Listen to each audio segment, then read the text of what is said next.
So what's up, kings and queens? And thank you so much for joining me on my channel. So today is going to be a little bit different for me. I wanted to have a little bit of fun. Like I wanted to take a trip down memory lane today. In my video last week, I actually talked about my undying love for Lagerfeld. And it got me thinking about some of the fragrances from my youth that I had fond memories of that I hadn't smelled in years. So I was like, I want to smell some of these frags and see if I still would thoroughly enjoy smelling them on a man or if they're trash in my mind now. So I got on Amazon. I chose 4, and we're going to sniff those 4 today and see how we feel about them. So the first fragrance that I chose was actually a fragrance that a lot of guys I went to school with wore. I don't think I was particularly fond of this fragrance. It really didn't have that thing that I liked that stood out. But again, a lot of guys wore this. If you would ask guys, like, what do you wear? They'd be like, I wear Cool Water. So that's what it is, Cool Water. Cool Water was released in 1988. So let's smell it and see what I think of Cool Water in 2019.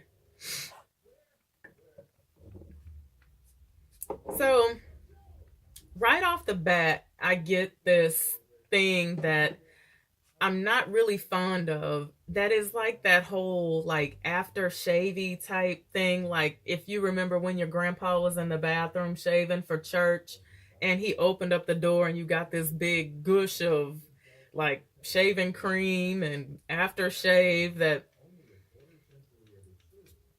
this would probably be a no for me. This is very green. I guess you could say clean, fresh, but it's not what I typically look for in a male fragrance. So it is what it is. It's Cool Water, but it doesn't excite me. So, nor did it back then. So nothing changed there. Now, the next fragrance that I chose, ladies and gentlemen, I'm so excited about. Go with me here. 1990-ish. My boyfriend was a private in the Army. He came to my house one day and he was like, so sad. And he was like, I have something to tell you. And I was like, yeah, what is it? And he said, I'm going to Saudi Arabia. And I was like, what the hell are you going there for? He said, I'm going to fight in Operation Desert Storm. And I was so sad. Like I cried for days and days. And my mom was like, girl, bye, get over it. So I did eventually. But back then, and I know all my old school soldiers remember this, like deployment was not what it is today. Like when your boo left, your boo was just gone. Like there was no Skype, there was no FaceTime, no email. You could get a piece of paper and a pen and write them a letter, and it would take probably a month for them to write you a letter back. So it was totally different than it is today. But I let him be. A year later, this brand new Grand Am pulled up in the driveway. Everybody was like, who is that? Who is that? No one knew who it was. And I opened up the front door and there he stood. He had just like grown into a man. Like he didn't look the same. He didn't dress the same. And I was so happy to see him, and I hugged him and I hugged him. But the one thing that I remember the most was how he smelled. I was like, oh my God, you smell so good. And he said, yeah, I wear Lagerfeld now. Lagerfeld. The rest is history from there. I have loved this fragrance always. Now, he left me and he married some chick. They had a bunch of babies or whatever, his loss, right? But when we broke up, after that, I used to buy all my boyfriends Lagerfeld. Like I wanted all my men to smell like this. So I stopped doing that, several years later. But So it's been a while since I've had a close encounter with Lagerfeld. So let's see what I think of it now. Oh, wow. This is almost like painfully good. This is so good. This is still as good as I remember it being. Like, fellas, why y'all ain't rocking this? This is so nice. Look, I paid $20 for this on Amazon, and I'm impressed. It still smells like I remember it smelling. This is a very nice fragrance. Lagerfeld was actually released in 78. It has notes of tonka, vanilla, amber. But wow, this is nice. This kind of like takes me to your Harrod and your Leighton. It kind of like makes me think of those, but maybe not as strong, but still very nice on that level, in my opinion. So, fellas, would I recommend this? Absolutely. I was actually shocked to see how many guys still wear this on the Kings. So, I see why. Very nice. Very nice. Now, the next fragrance, of course, in my youth, I could pick this fragrance out in a crowd.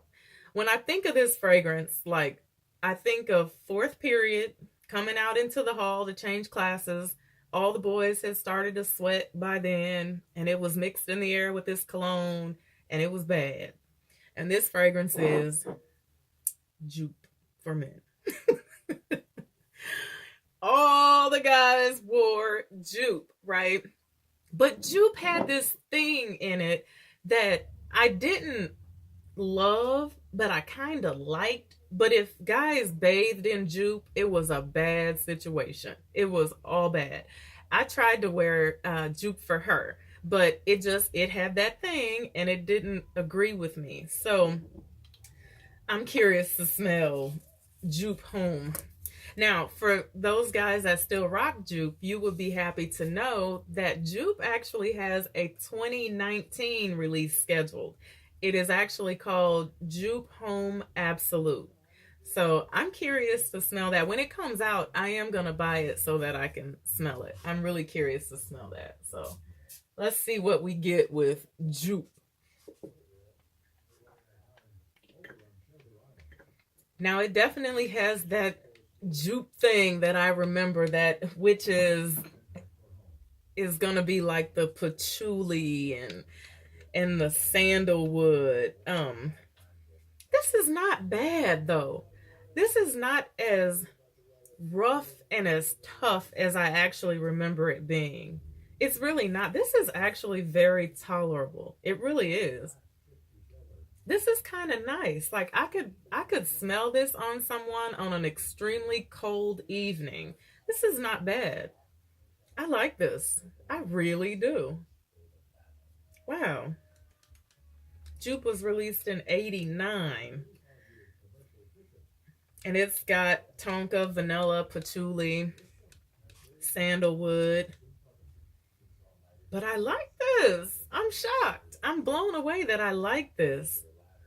I really do. I like this. This has lots of notes in it that I've really grown to enjoy. So that's probably why. But it doesn't have that thing that it used to have in it. Now, when I did a lot of research on some of these fragrances to see if they had changed a great deal, the one thing that most people said was the reformulation was like a much more watered down version of most of the fragrances that I chose.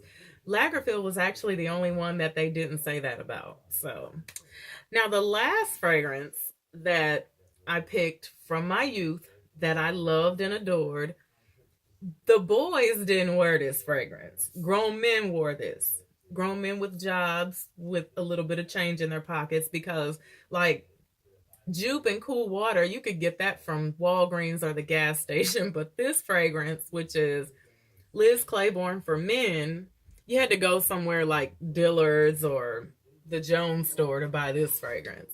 And I remember this really being a favorite of mine.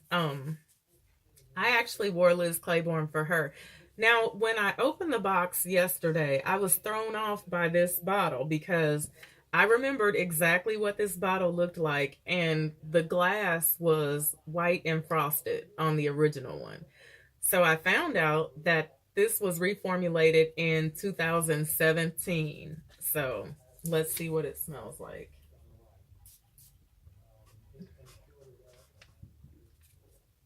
Hmm. Okay, Liz, I see you. This is good. This is definitely not too far off from what I remember it being. I definitely get some citrus, some nice citrus. I like this. Would I want my man to smell like this in 2019? I think so. I could see this as being a nice, like, spring, summer type, maybe work scent, like an office fragrance. Um, this is good though. This is really good. I like this. It's very clean. It's simple, but the citrus is really what's good in here. I like that. So, those are four fragrances that I enjoyed back in the day. If there's a fragrance that you enjoyed back in the day that you haven't smelled in a while and you're curious to know how I feel about it or if it's still as good as it was back then, leave it down in the comment section below. Thank you so much for watching my video. Have a blessed day and bye for now.